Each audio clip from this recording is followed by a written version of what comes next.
Friends ಒಂದು 4-5 ಎಣ್ಣೆ spoon ಕಾಯಕ್ಕೆ ಇಟ್ಕೊಳ್ಳಿ. ಇಟ್ಟಿದ್ದೀನಿ ಬಾಣಲೆಯಲ್ಲಿ ಒಂದು ಚಿತ್ರಾನ್ನ 3-4 ಸ್ಪೂನು. ಮಾಡ್ತಾಯಿದ್ದೀವಿ.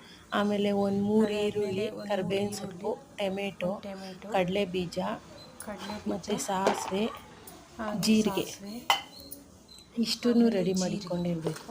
ಮತ್ತು ಖಾರಕ್ಕೆ ತಕ್ಕಷ್ಟು ಹಸಿಮೆಣಸಿನ್ಕಾಯಿ. ಜೀರಿಗೆ. ಎಣ್ಣೆ ಕಾದಿದೆ ನೋಡಿ, ಹೊಗೆ ಬರ್ತಾ ಇರೋದು ಕಾಣಿಸ್ತಾ ಇರ್ಬೋದು. ಇವಾಗ ಎಣ್ಣೆ ಇವಾಗ ಕಾದಿದೆ. ಸಾಸಿವೆ ಹಾಕ್ತಾಯಿದ್ದೀನಿ. ಒಬ್ಬೊಬ್ರು ಎಣ್ಣೆ ಕಾಯಕ್ಕೆ ಸಾಸಿವೆ, ಮುಂಚೆನೇ ಸಾಸಿವೆ ಹಾಕ್ಬಿಡ್ತಾರೆ.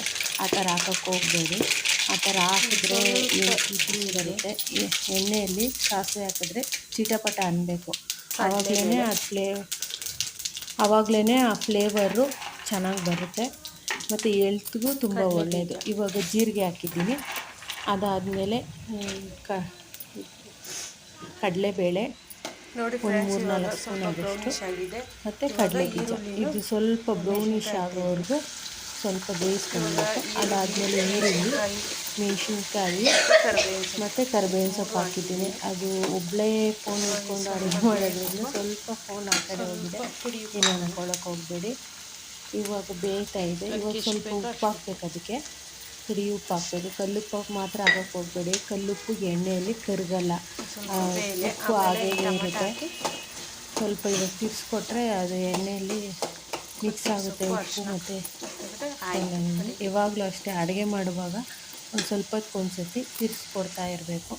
ಇವಾಗ ಅರ್ಧ ಭಾಗ ಬೆಂದಿದೆ. ಸ್ವಲ್ಪ ಒಂದು 5-6 ನಿಮಿಷ ಬೆಂದರೆ ಬೆಂದೋಗುತ್ತೆ. ಇವಾಗ ಟೊಮೆಟೊ ಹಾಕ್ತಾಯಿದ್ದೀನಿ.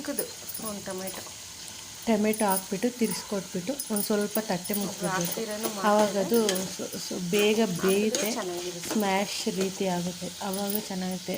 ಟೊಮೆಟೊ ಹಂಗೆ ಸಿಕ್ಕಿದ್ರೆ ಒಬ್ರಿಗೆ ಇಷ್ಟ ಆಗೋಲ್ಲ.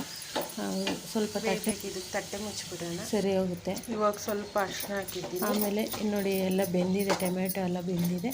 ಅದಾದಮೇಲೆ ಅರಿಶಿನ ಹಾಕ್ತಾಯಿದ್ದೀನಿ. ಆಮೇಲೆ ಎಲ್ಲರೂ ಕಮೆಂಟ್ಸಲ್ಲಿ ಅರಿಶಿನ ಹಾಕ್ತೀನಿ ನಾನು. ಬ್ಯಾಡ್ ಕಮೆಂಟ್ಸ್ ಹಾಕ್ಬೇಡಿ, ನಿಮ್ಗೇನು ಚಿತ್ರಾನ್ನ ಮಾಡೋಕ್ಕೆ ಬರಲ್ವಾ ಅಂತ.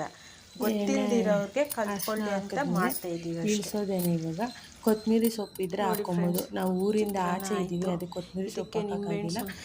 ಎಣ್ಣೆ ಇಳಿಸಿದಾದ್ಮೇಲೆ ಅನ್ನಕ್ಕೆ ಕಲಿಸ್ಕೊಳೋದು. ನಿಂಬೆಹಣ್ಣು ಇಳಿಸ್ಕೊಂಡ್ರೆ ಆಯಿತು.